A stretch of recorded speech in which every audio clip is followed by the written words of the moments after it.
Muito bem, amados. Com a graça de Deus, chegamos ao 13º encontro tratando do livro de Apocalipse. E lembrando sempre que é bem-aventurado aqueles que leem, aqueles que ouvem as palavras da profecia e guardam as coisas nela escritas, porque o tempo está próximo.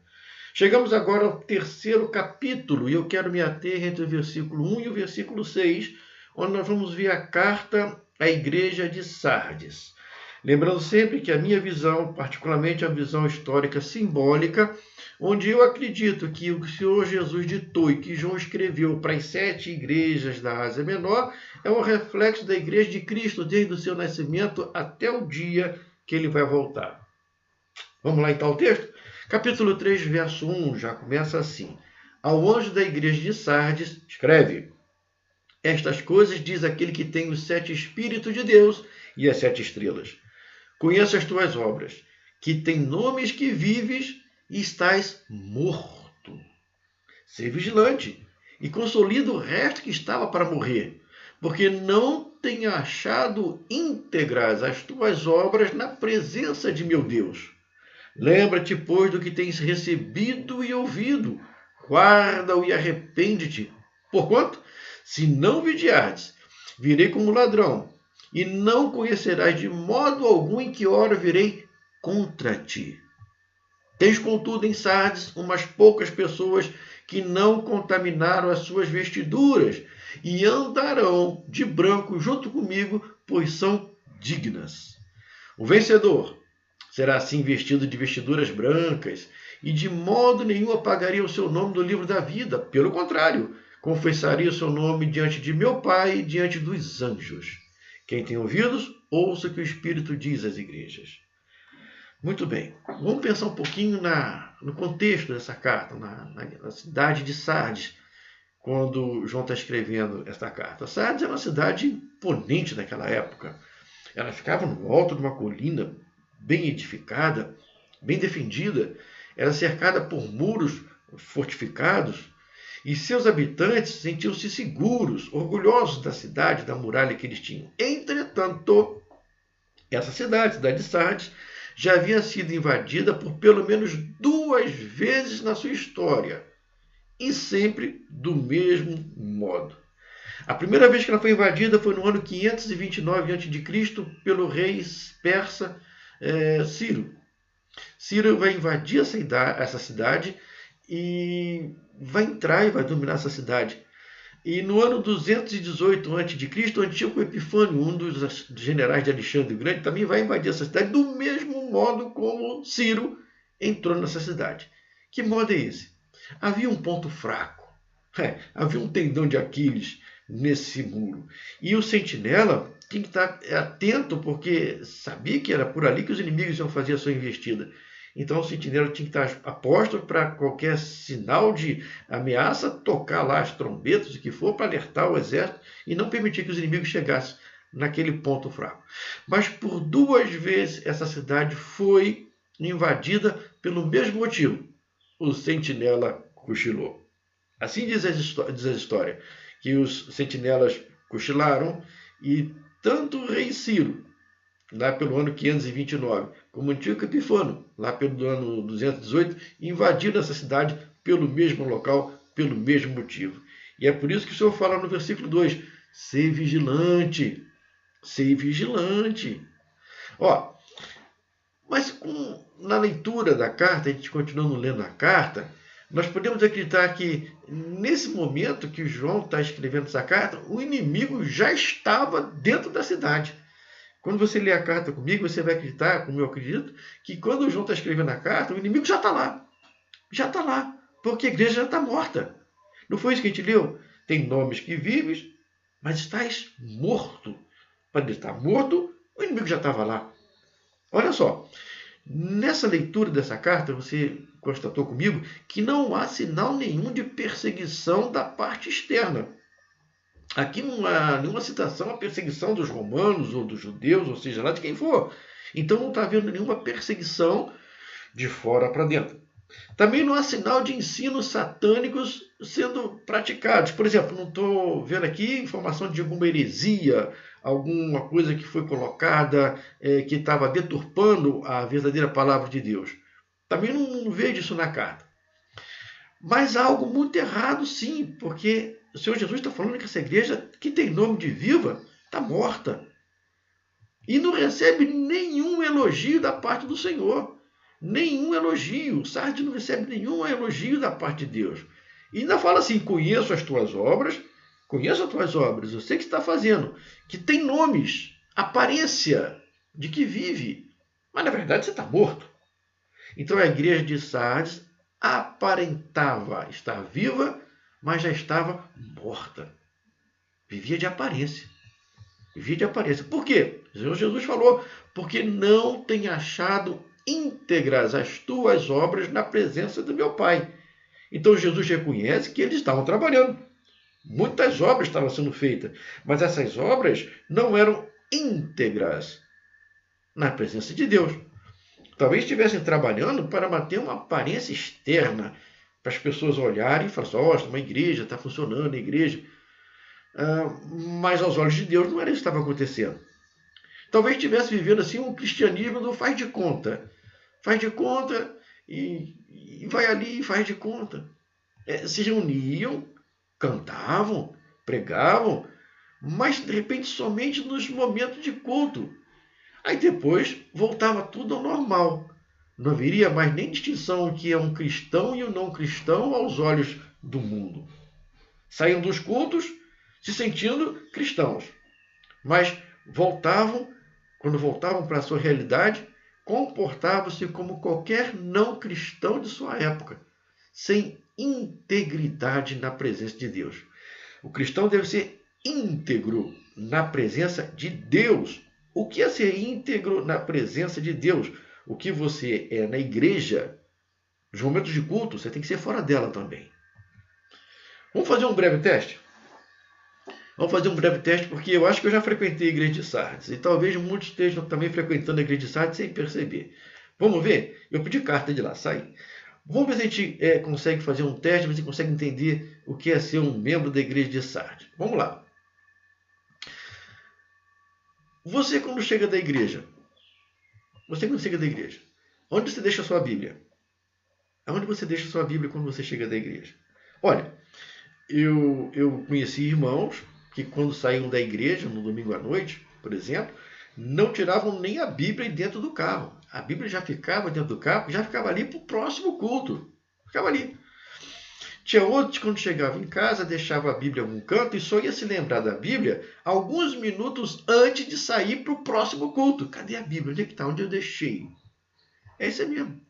Eu conheci irmãos que só iam para a igreja quando estava escalado para o louvor. Se ele olhasse a escalação e não visse seu nome lá no louvor, nem ia na igreja. E tem aqueles também que estavam escalados para o grupo de louvor, subiam, cantavam, faziam o louvor, depois iam beber água, iam bater papo lá fora, tipo assim, já fiz a minha parte, o que está acontecendo agora não tem muito peso para mim não. Existem aqueles irmãos também que se preocupam em servir o Senhor nos cultos, nos dias de culto. Eu vou até domingo à noite na igreja. É como se tivesse que bater um cartão. Falei, já bati o meu cartão, já fiz a minha parte. Tem aqueles que pensam, já dei até o dízimo, então a minha parte está feita, não precisa mais se preocupar. Muito bem. Quem faz isso está mostrando que falta integridade diante de Deus. Ser cristão é ser cristão o tempo todo. O tempo todo. A vida do cristão. Tem que ser cristão dentro, mas principalmente fora da igreja.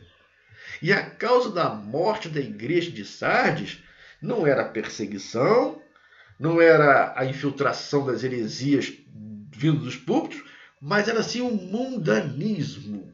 O mundanismo. Os cristãos estavam fazendo um jogo duplo, servindo a Deus por aparência, mas muitos estavam sendo contaminados, estavam contaminando suas vestiduras. Eu já frequentei a igreja de Sardes, não tenho vergonha de dizer não, porque eu já fiz tudo isso que eu falei para vocês, eu já fiz. Então, eu reconheci meu erro, voltei atrás e refiz meus conceitos. E é por isso que o próprio Jesus fala nessa carta que nem todos estavam se contaminando. Ele colocou assim no versículo 4, Tens, contudo, em Sardes, umas poucas pessoas que não contaminaram as suas vestiduras. Está aqui a informação. Ainda há poucas pessoas buscando o amor de Deus, buscando andar na presença de Deus, buscando dignificar o nome de Deus, buscando ser íntegro na presença de Deus. E quando reconhece o erro, volta atrás. Essa é a virtude de ser um cristão. Você tem condição de reconhecer teu erro e voltar atrás.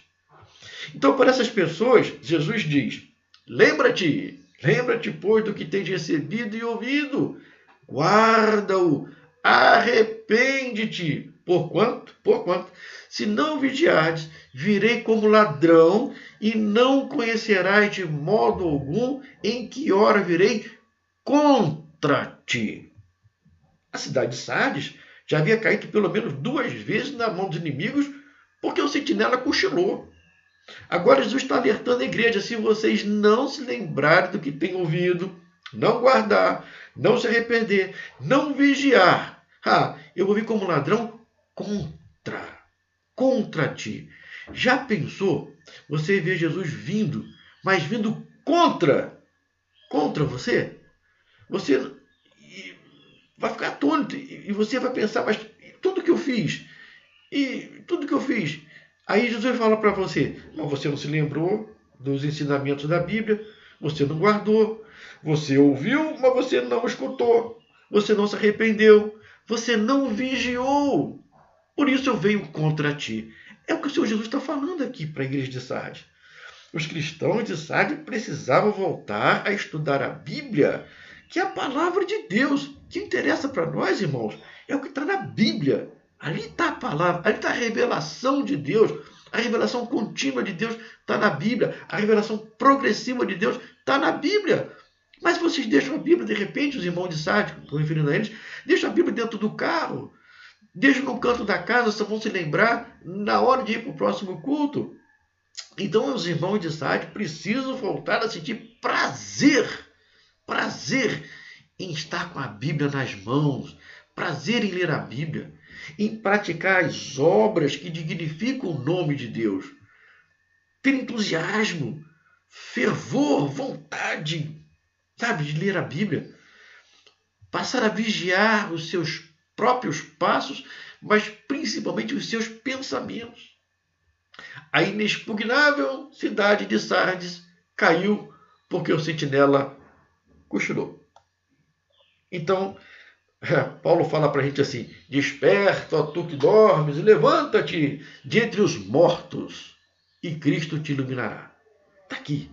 Desperta, tu que dormes, levanta-te de entre os mortos, aí Cristo te ilumina.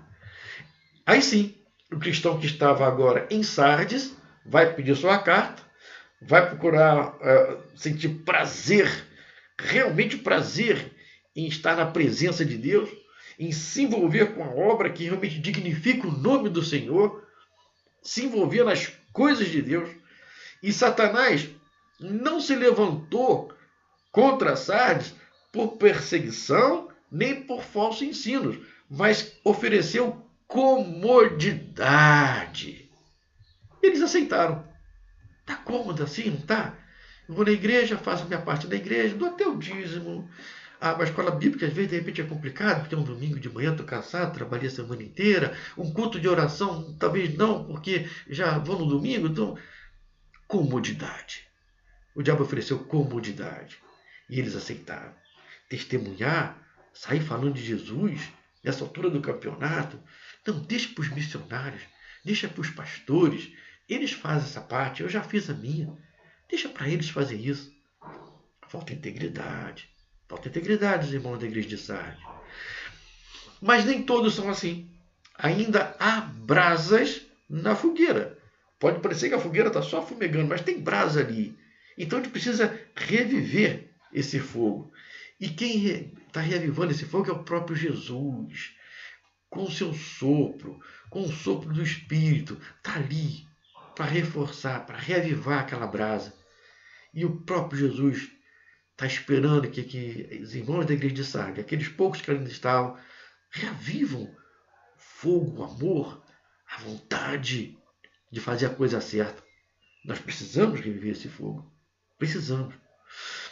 Quem deixa reacender essa chama, meu filho, se enche de uma alegria indizível. Não há coisa mais gostosa nesse mundo, eu posso afirmar isso, do que você se sentir sendo usado por Deus. Não existe nada melhor nesse mundo do que você se sentir realmente usado por Deus, quando você se vê sendo usado por Deus. Não há nada melhor, não há sensação melhor nesse mundo, não há nada que se compara à sensação de um ser humano quando se sente usado por Deus. Aí a vontade é inexplicável de servir, de buscar, de conhecer, de adorar, de testemunhar, de falar de Jesus, de encarar as consequências de se dizer cristão. Eu sou cristão. Aí Jesus fala assim no versículo 5: ao vencedor será vestido com vestes brancas, vestiduras brancas. E que é mais bonito, olha a promessa dele: e de modo nenhum apagarei o seu nome do livro da vida. Pelo contrário, confessarei o seu nome diante de meu Pai e diante dos anjos. Já pensou? O próprio Jesus confessando o seu nome diante de Deus e diante de seus anjos. E outra coisa, o nome está no livro da vida. O nome não está no rol de um membro de igreja. É ali que seu nome tem que estar, no livro da vida. Nós temos que ter certeza que os nossos nomes estão escritos no livro da vida, não apenas num livro de igreja. Quem não vive na presença de Deus aqui e agora, como é que pode exigir dele viver na presença dele na eternidade? A coisa começa aqui. É aqui que nós tomamos as nossas decisões. É aqui que nós fazemos a diferença. Então, os irmãos de Sardes, arrependam-se. Escutem o que a palavra de Deus diz. Volte a servir ao Senhor, como a Bíblia fala, em espírito e em verdade. E aí você vai ter vestiduras brancas e vai ter o seu nome confessado pelo próprio Jesus diante de Deus e diante dos homens. Vou parar por aqui. Peço a Deus que nos abençoe e continue nos ajudando a estudar a palavra dele. Fiquem todos na paz.